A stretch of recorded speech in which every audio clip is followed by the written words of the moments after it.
Now, lawyers for the former Prime Minister in Pakistan, Imran Khan, have been in court today challenging a decision over the weekend to jail him for 3 years.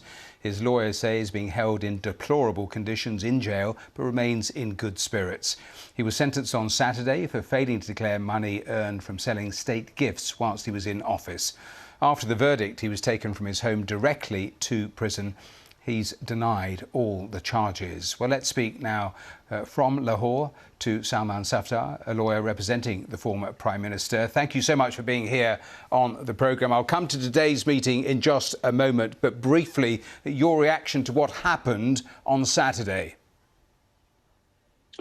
Well, it was indeed shocking, the mode and manner in which this verdict has been announced. And we would say that Imran Khan has not received a fair trial at all, and he has been condemned unheard.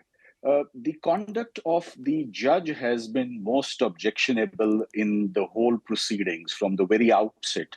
And it was probably written on the wall that he has one agenda, and that is to convict Imran Khan on the flimsiest of charges. Uh, there is a lot of resentment and a lot of reaction from the bar as well, because lawyers and advocates were also maltreated during the proceedings.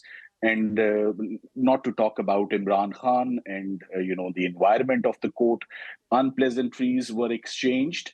And our main concern regarding the judge was that there was an obvious bias on his part, which became apparent after his Facebook account was discovered, which contained a lot of hate material against the former Prime Minister personally and his But in party. terms of the basic charge of not declaring money gained from selling state gifts, does he deny doing that?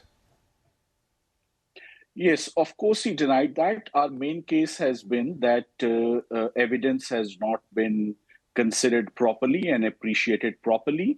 And the judge, quite shockingly, in the middle of hearing the arguments, just retired in his room and came back after 30 minutes with a 30-page written judgment, handing down conviction of 3 years along with sentence. Now, this is indeed very shocking because the trial was still under process.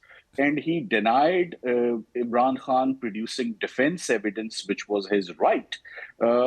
Well, in terms of legal moves, what is your next legal move in that case?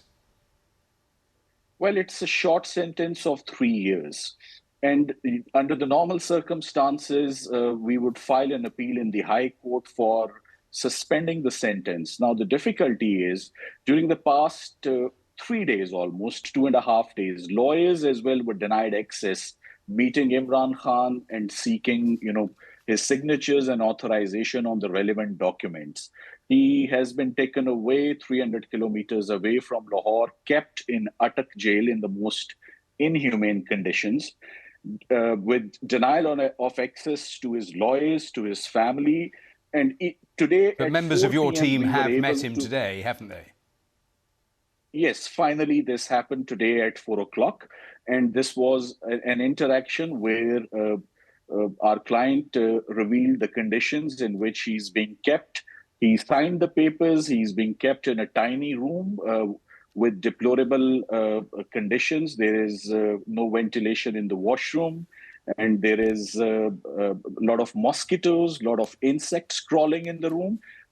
And this is Class C condition, which is being given to him, or of course deliberately, just to settle political scores with him, but he's resolute and in high spirits.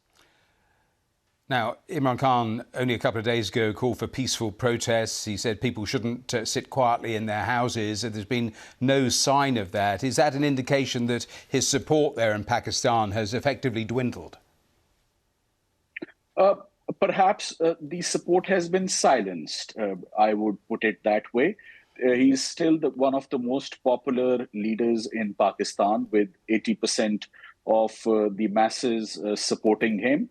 The recent events that had taken place on the 9th of May, in fact, that is one of the reasons why you are not seeing a lot of support for him on the roads. But yes, everywhere people are very concerned, especially with the mode and manner in which this trial has been concluded, handing down, punishment to him. Even prior to that, You must be aware there was a life attempt on him in Wazirabad. He survived miraculously in that assassination attempt. Followed by that, about 180 criminal cases, unprecedented political victimization against any political leader that we have witnessed. 180 criminal cases registered in a span of 10 years, and almost on daily basis, he was attending courts. Now, even tomorrow, we are due in 7 different criminal cases, all of which are registered, on very flimsy charges of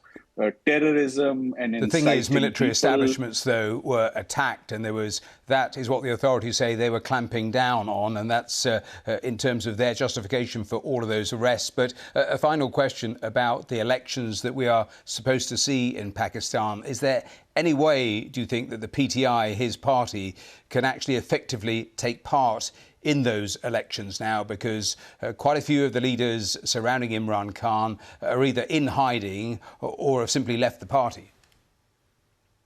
I have, from what I know, the political support and the political party has dispersed after the 9th May incident, and I hardly see any political leaders meeting Imran Khan or around him.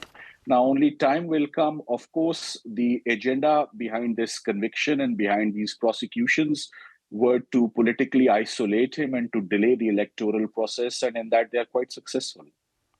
Salman Safdar, we have to leave it there, but thanks for joining us here on BBC News. Thanks for your time. Thank you.